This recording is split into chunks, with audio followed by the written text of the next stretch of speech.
Hello all 8th class students. How are you all? I hope you all are safe at your homes and healthy and wealthy. Okay, with a positive thought we can start our video, and in this video I am starting my next topic. What is the role of public prosecutor? आपने जो chapter में story पढ़ी है शांति वाले case में कि public prosecutor है, defence lawyer है, तो अब ये पब्लिक प्रोसिक्यूटर और डिफेंस लॉयर क्या होते हैं मैं आपको बताऊंगी और दोनों का डिफरेंस भी आपको पता चलता रहेगा. ठीक है, shall we start? Okay, now we can start. A criminal offence is regard as a publicly wrong. ठीक है, कोई भी क्रिमिनल ऑफेंस हमेशा पब्लिकली रॉन्ग होता है. क्यों? क्योंकि जो क्राइम होता है वो इंडिविजुअल के लिए नहीं होता, वो कंप्लीट सोसाइटी के लिए एज अ होल जो किया जाता है वो बिल्कुल गलत होता है. फॉर एग्जाम्पल, किसी इंडिविजुअल की एक केस आप लोगों ने ऑलरेडी पढ़ा हुआ है, डाउरी डेथ हुई थी सुधा की. ठीक है, दहेज के लिए किसी लड़की को मार दिया, किसी गर्ल को मार दिया is a murder attempt. But किसके लिए मारा? डॉरी के लिए मारा, which is very wrong.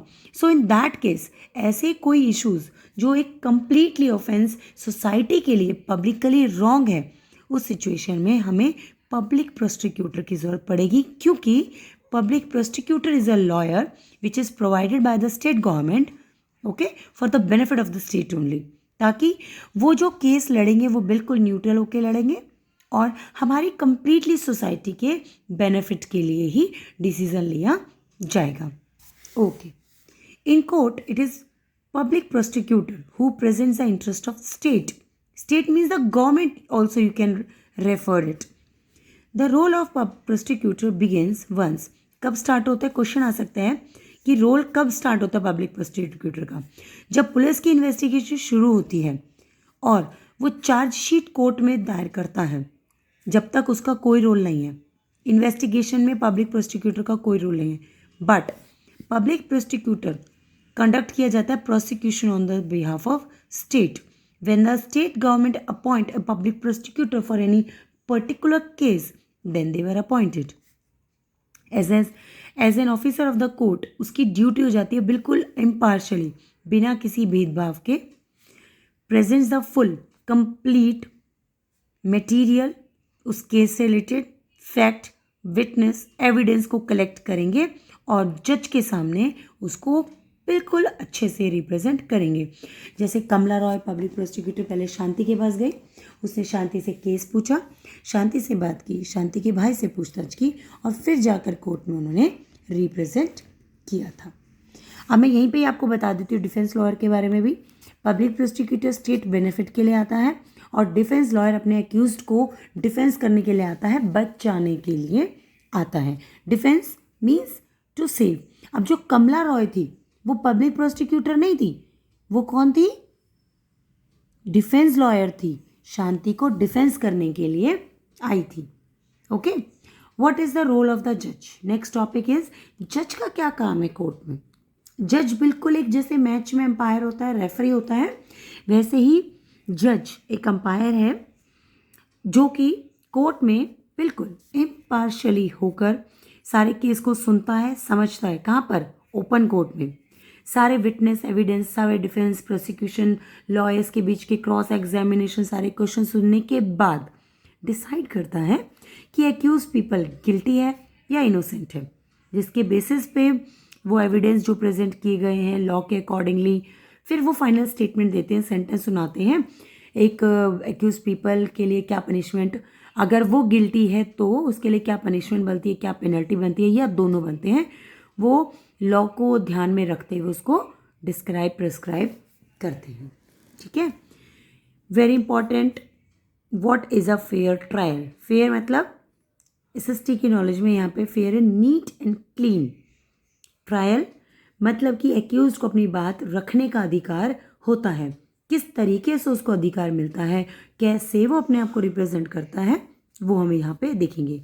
For example, आप सुन के समझ कर ये देखो कि शांति वाला केस, अगर शांति को पुलिस इन्वेस्टिगेशन के तौर पर बुलाती, कोर्ट में रिप्रेजेंट करती और वहाँ पे कोई नहीं होता, ना वहाँ शांति होती, ना शांति का भाई होता, एक रूम होता, बंद होता कमरा, वहाँ लॉयर्स आते, बैठते, अपने साइन करते और फाइनली जज डिसाइड कर देता कि शांति ने ही चेन चुराई है। शांति को तो बोलने का मौका ही नहीं मिलता, शांति को भी तो अपना पॉइंट ऑफ व्यू रखना था ना। तो उसके लिए ऐसे मतलब हमें जो भी केस सॉल्व करना है, जज को जो भी स्टेटमेंट देना होगा, उसके लिए जज को सुनना होगा, समझना होगा, सारे एविडेंसेस को देखना होगा। अगर जज ना देखे, नहीं समझे, तो वो फेयर ट्रायल नहीं होगा।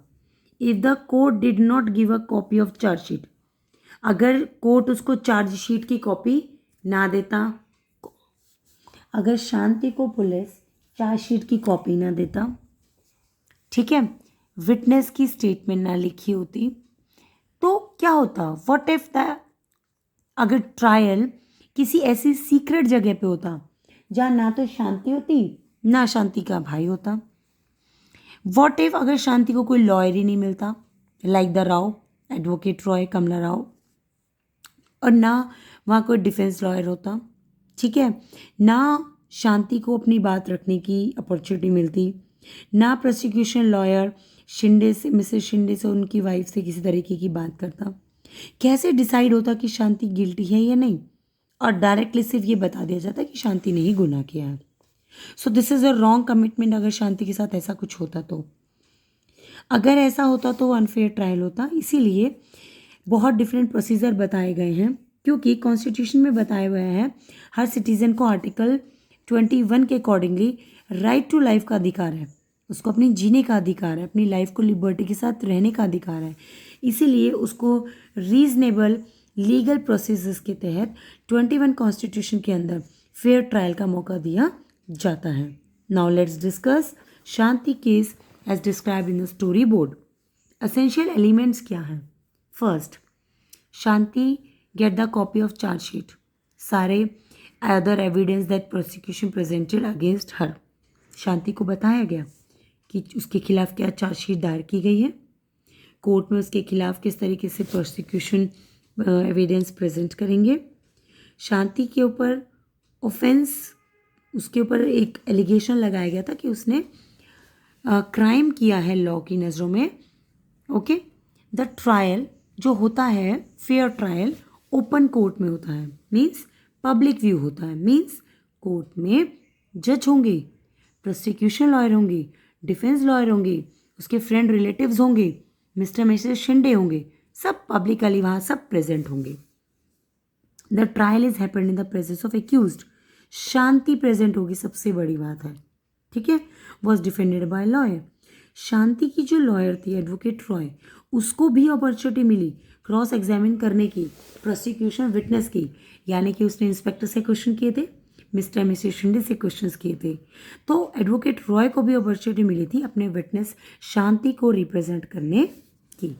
Although the police filed a case, वैसे तो पुलिस ने केस फाइल किया था शांति के खिलाफ, that she assume to be accused, but वो फाइनली जज ने उसको इनोसेंट प्रूव किया on the basis of the evidence, on the basis of the cross examination. So ये रिस्पॉन्सिबिलिटी बनती है प्रोसिक्यूशन की कि वो प्रूव करे बियॉन्ड द रीजनेबल डाउट्स, ठीक है, that Shanti was guilty. In this case the prosecution fail to do so, ठीक है। मिस्टर मिसेस शिंदे के वकील की रिस्पॉन्सिबिलिटी बनती थी कि वो भी कोशिश करता मिस्टर मिसेस शिंदे के पॉइंट ऑफ व्यू रखने की, बट वो इस चीज़ को प्रूव ही नहीं कर पाया कि शांति गिल्टी है, शांति ने किसी तरह का कोई गुनाह किया है। It is significant that the जज decide the matter on the basis, ये भी हमने देखा इस स्टोरी में, कंप्लीट स्टोरी में, कि जज का बहुत इंपॉर्टेंट रोल रहा, कि जज ने जो भी डिसीजन लिया वो कंप्लीटली सारे एविडेंसेस को ध्यान में रखते हुए लिया।